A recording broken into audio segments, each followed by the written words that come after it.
Hey guys, how's it going? So, in this video, we're going to talk about how to detox the body properly and safely. This is a touchy subject, really, because some people have certain conditions that heavy juicing and chelating, um, like for example, EDTA is a chelator that they use in like naturopathic medicine that releases heavy metals from the body very quickly. We're going to speak about why this could be counterproductive for somebody that's low in energy already. Their body composition is already weak from a disease or from just burnout in general. And we're going to talk about how to do it properly and safely, at the very least. Okay. So, first things first, the reason why this is important to address is because I see an overarching theme out there where people just think they should just juice quickly and fastly with conditions, and not knowing the backlash of what happens when you do this. So when you do it like that, okay, the heavy metals and the toxins that are stored in your body, okay, because what happens is when you're exposed to mercury, when you're exposed to arsenic or cadmium from smoking cigarettes, or just the pollutants in the air and they go in your body, or you're using like skin products that have toxins and stuff like that in them and they absorb through your skin, mostly heavy metals though, the body protects itself and it stores those metals in fat to protect it from getting to vital organs like the heart and the brain, etc. Okay? So when you do a detox program, you are aggravating those metals to go into the bloodstream, okay, to be excreted through the kidneys and the liver, okay? Now, if you do this too quickly, okay, and you have a condition and you're already low on energy, you could create a crisis for yourself. And this is important to stress because if you release mercury, for example, or cadmium, for example, or arsenic, for example, or lead, okay, if you release them too quickly and your body doesn't have the energy or the liver is not built up correctly to even process it, you just aggravated it, put it in the bloodstream, and it can go to vital organs like the brain, and you can get a lot worse. So I can't overstress this enough. So what would be the route to go if you have a condition, or even just detoxing in general for people that don't even have conditions? What could be a better route? Well, it's simple. You change your diet, and preferably to a nutritional balancing program diet. This means more greens, more vegetables, at least 6 to 8 servings a day. Cut out all of the foods with additives and GMOs and MSG and aspartame and all of these brain toxins and all of this stuff. You got to cut out the source of getting bad chemicals from food, obviously, when you're on a nutritional balancing program.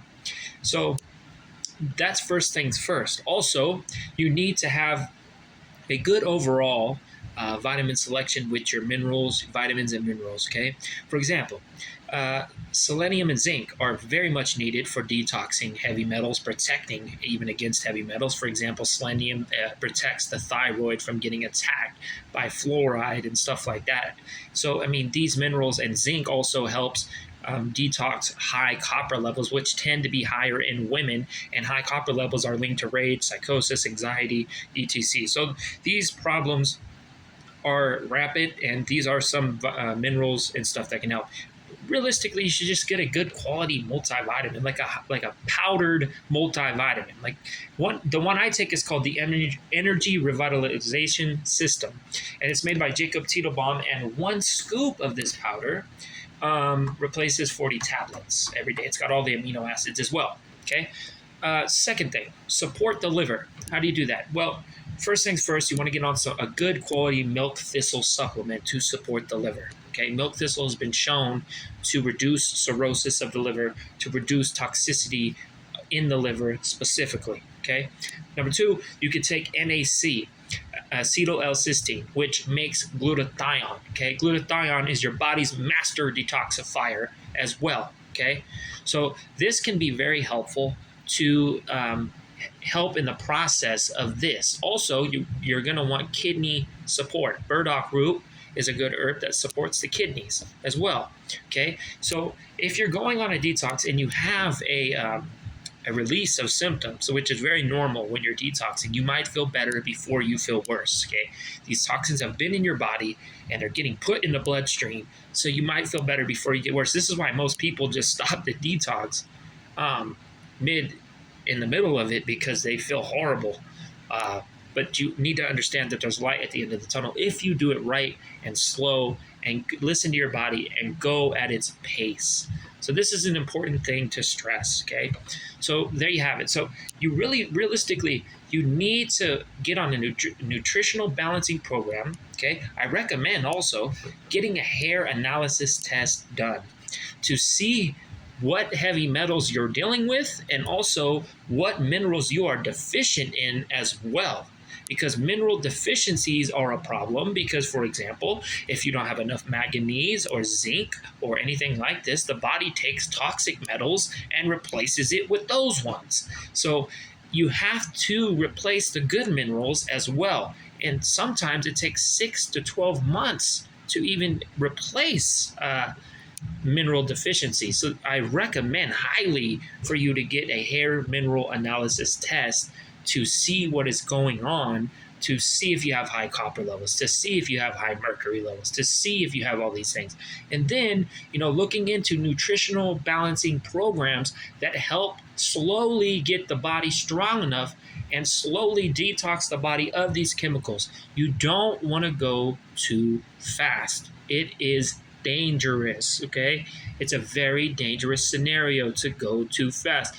I'll give you an example, okay? Let's say somebody has psychosis, right?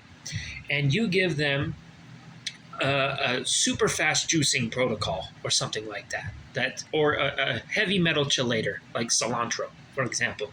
And you do this in high doses in rapid succession. Let's say they already have high copper levels causing the psychosis, and then you go and do that to them, and then it releases more and more copper into the bloodstream, and their body's already having a hard time by itself, obviously, and then you can make their psychotic symptoms worse. If you look up the symptoms just of copper toxicity, one of the symptoms is a psychotic break from this mineral being too high. So this is very important to stress, my friends. This is just a quick video. I wanted to touch on it, and as always, stay healthy, and I appreciate you guys.